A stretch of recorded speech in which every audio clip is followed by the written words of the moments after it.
Do you often feel like you're a burden to the people you care about? This painful emotion is surprisingly common, but rarely true.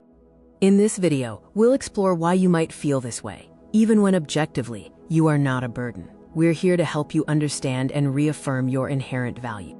The feeling of being a burden is a heavy, isolating experience, often rooted in deeper insecurities, shame, or difficult life circumstances.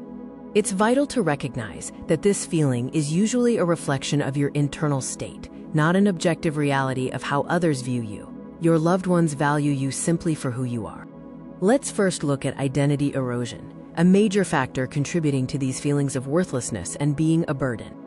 Identity erosion happens when a core aspect of how you define yourself, like a career, a role in a relationship, or a physical capability, changes or is lost. This shakes your sense of self-worth.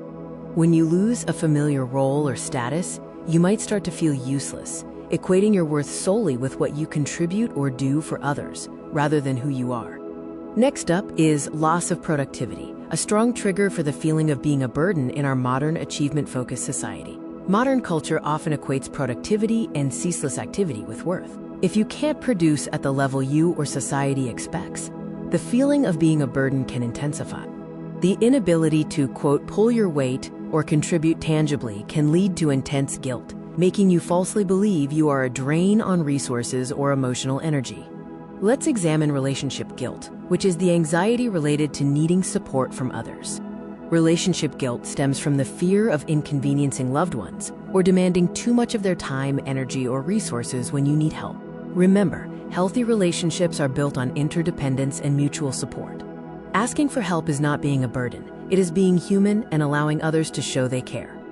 Finally, we address the root cause for many: internalized worthlessness. Internalized worthlessness is a deeply ingrained belief that you are fundamentally flawed or less valuable than others, regardless of your actions or contributions. To combat this, you must actively recognize and challenge those internalized negative scripts. These beliefs are simply old, untrue stories your mind is telling you. You are not a burden. This feeling is a symptom of these four internal struggles, not the truth of your worth. Your value is inherent. It exists separate from your productivity, your roles, or your ability to avoid asking for help. Focus on self-compassion and kindness. If these feelings persist, reach out. Seek support from trusted friends, family, or a mental health professional. You deserve to feel safe, valued, and loved.